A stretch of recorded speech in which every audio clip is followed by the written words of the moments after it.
Welcome back to the Titanium Hanger. This is Mike. I got two topics to talk about, so a quick video. There's not a whole lot to say about the Haslab, really. But will it fund? It's only at 6,124 with 20 hours to go. And by the time you watch this, probably 15 hours to go. The rest of the day. I think it will fund. I don't think it's a good thing if it funds. It's bad for collecting. And price increases for pretty much everything Hasbro makes. This is the Marvel Legends picture, but it's supposed to affect everything else. It's supposed to affect G.I. Joe Classified, Star Wars Black Series, all that. So it's all involved. And we'll discuss this two-part video and real quick coming up.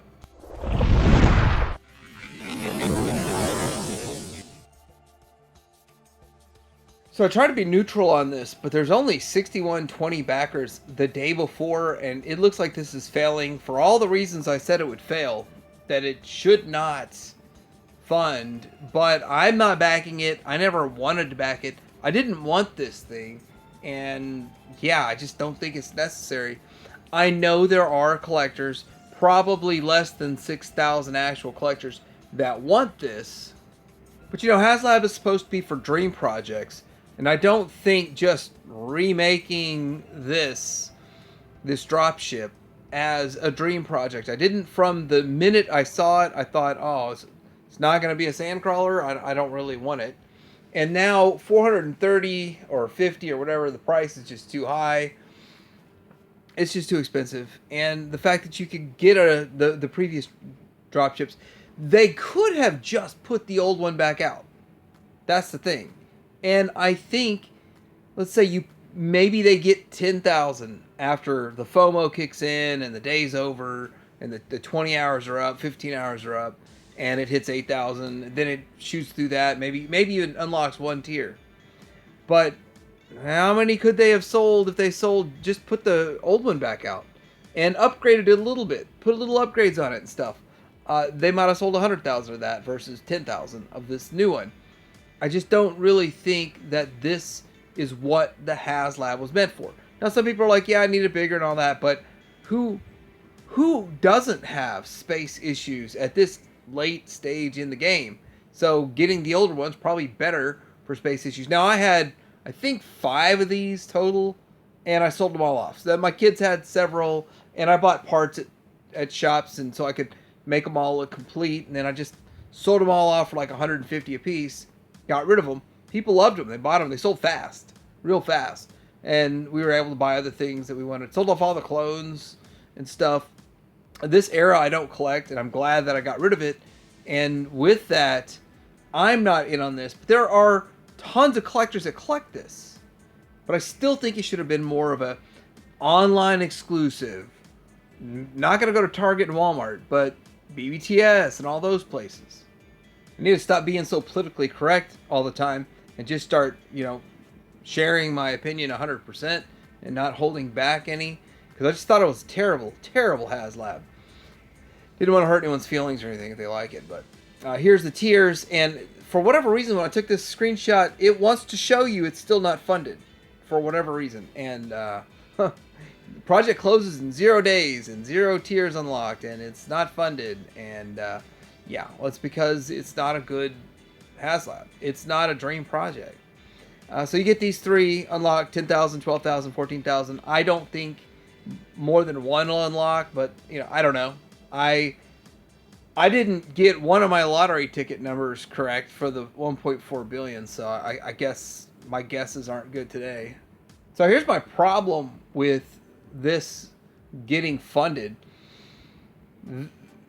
Anything bigger than a TIE fighter, or I guess we could see an X-Wing or something like that. Anything bigger than that is going to be $450 instead of them being able to put this out for $139. I remember when the Tidarium, the shuttle Tidarium, the Imperial shuttle, when that was at Target for $60. That thing is ginormous. $60. Then they put them on sale for $35, which I wasn't there for the sale, or I didn't know they were on sale, or I'd have bought every one they had. I don't know how I got them home, but I would have bought every one for 35, but I gotta say that this TIE Fighter, they put TIE Fighters out in the past for 30 each. The last TIE Fighter at Target was $29.99, on sale for 20, and I got mine for 20. And I got the Vintage Collection Land Speeder. I had to look, make sure it said Vintage Collection on the box. The Vintage Collection Land Speeder, $20 on sale. And I wasn't even gonna get the TIE Fighter. I wasn't even gonna get those at the time because I was like, why waste the money? I've already got vintage ones. It doesn't matter. But I bought them anyway, and it was crazy. People love that. But this, I mean, they're like going from 30 to 140. It doesn't make sense. I don't think it's really worth it. For that price, you might as well just go get a box vintage one. So the Vintage Collection Slave One, I don't, they're renaming everything, but, you know, a name's a name. But the Slave One was reissued. Originally, it was an Amazon exclusive. And I got mine for $28, and I still have it. And it was on clearance or whatever. This is the one they put out most recently. It said BBTS on sale for $189. That's still overpriced. It's overpriced. But stuff like this is no longer going to exist. They're going to just make it a Haslab if this kind of stuff keeps getting made. Will it be bigger? Yeah, bigger, better, greater, and stuff. But would this suffice? Would you rather get this mold put out for the Slave One for $150 to $200, or would you rather pay $450 or $350 for a Haslab of this going forward? That's the direction we're going. That's exactly what's going on here, and it's going to save me thousands of dollars because I'm not buying any of them. Going back to the Rancor, I felt like the Rancor wasn't even big enough, wasn't even a big enough deal, wasn't worth $350.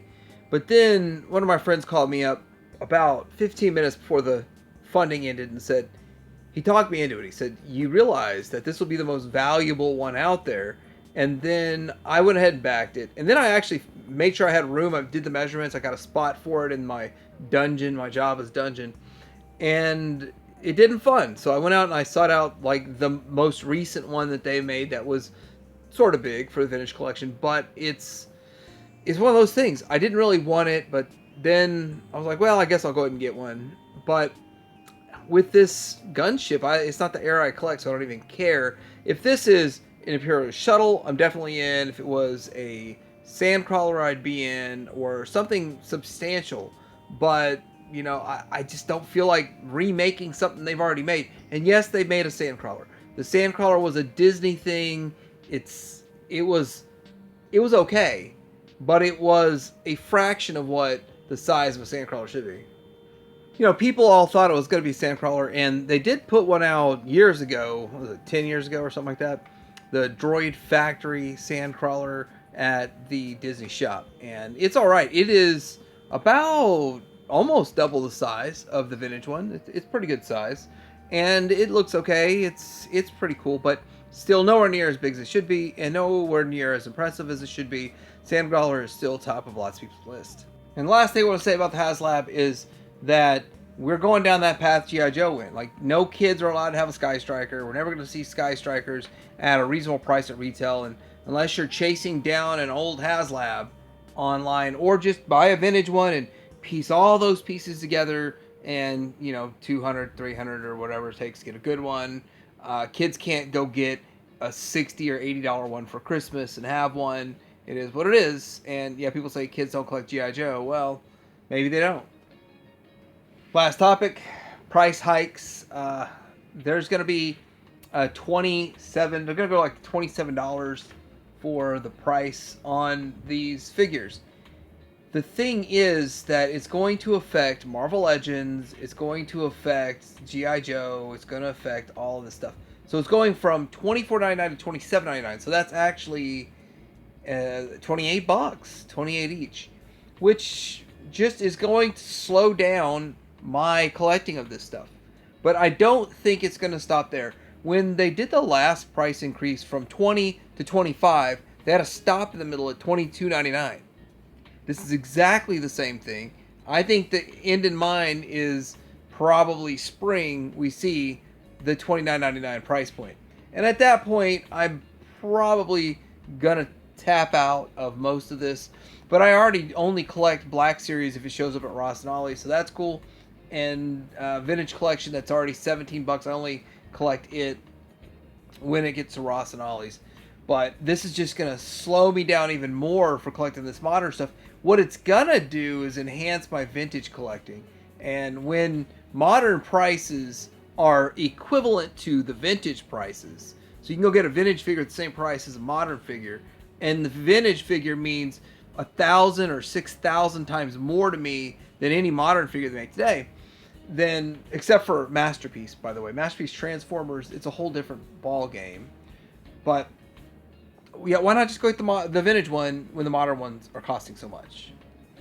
Then getting into all of this with the Star Wars, is the Black Series stuff is already overpriced. The vintage collection is massively overpriced, and it leads to sales, which is the only way I collect this stuff anymore.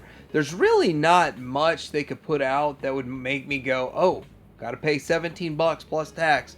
So almost, after tax, you're looking at what, 18 and some change to get just a standard $10 vintage collection figure. It's ridiculous. If you collect this as long as I have, it was 10 in the early days, and I had a clamshell when it was Saga.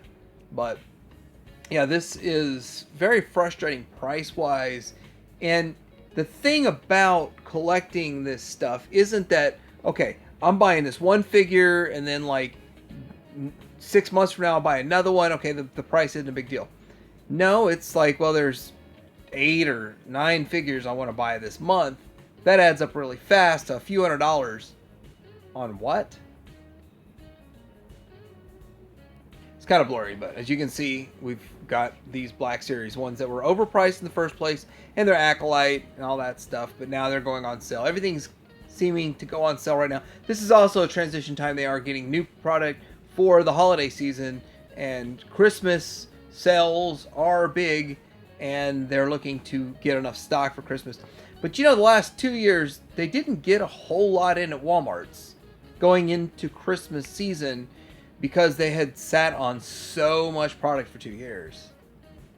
So, long story short, this will probably fund, and I am not buying one. I'm not in on it, and I would rather it not. I'd rather not go into a direction where every ship has to be a Haslab or has to be massively overpriced. But then again, I'm just not going to buy any of it, so I'm out. I mean, I am definitely fatigued on Star Wars, and price is a big part of it. So I got to make that video eventually, but try not to be too negative today. So let me know what you think in the comments below. By the time you watch this, it'll probably be funded. Teddy Ringer out.